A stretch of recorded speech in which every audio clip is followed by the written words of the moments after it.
dari dua mata angin, Ya. toh? Dari sisi pemerintah mungkin kalau pikiran kasarnya, pikiran jahatnya mungkin karena tidak menguntungkan pribadi, mungkin ada yang mau kerja begitu toh.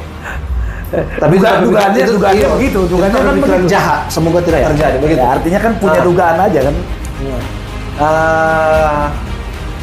Ataukah merasa terlalu ribet, kita kurang paham.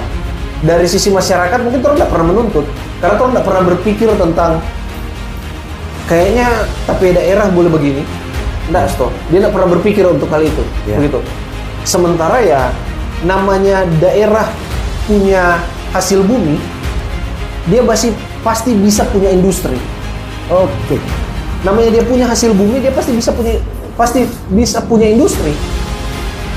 Karena dia punya hasil bumi untuk dia olah. Karena kalau misalnya pabriknya untuk 90%, 60-70% pakai kelapa, ya kalau orang punya kelapa, berarti tinggal sisa cari 30% ya toh begitu toh? Iya. Nah, Rekan Bung Gio, menurut pandangan Bung Gio seperti apa?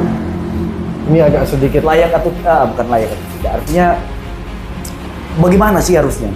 ini agak sedikit nostalgia ini. Oke. Menarik nih nostalgia nih. Nostalgia.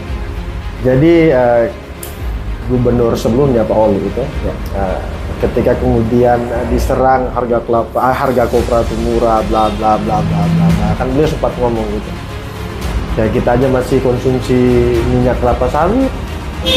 Biasanya kita kritik harga kopra murah, tapi minyak yang dikonsumsi mayoritas minyak kelapa sawit gitu. Padahal menurut Pak Oli minyak kelapa harusnya jauh lebih baik, yang pertama. Kemudian pikirannya terbatas pada kopra. Ya. Harusnya ketika bicara kelapa, ketika bicara multifungsi. iya, dia harusnya holistik gitu. Yang dipikirkan bukan cuma kopranya, yang dipikirkan ya keseluruhan produk yang dihasilkan pohon kelapa gitu, serabutnya, batoknya dan seterusnya. Itu yang kemudian harus dipikirkan. Misalkan serabut kelapa kan bisa sering digunakan jadi bahan premium untuk mobil-mobil premium, itu jok mobil premium kan pakai serabut kelapa. Setahu saya kayak gitu. Paling mahal itu. Ya, nah cuman problematikanya ya lagi-lagi itu bukan kualitas sih, semacam kapasitas masyarakat Sulut lah. Ketika kemudian serabut kelapa katakanlah punya harga, otomatis kan ada semacam standar quality lah gitu.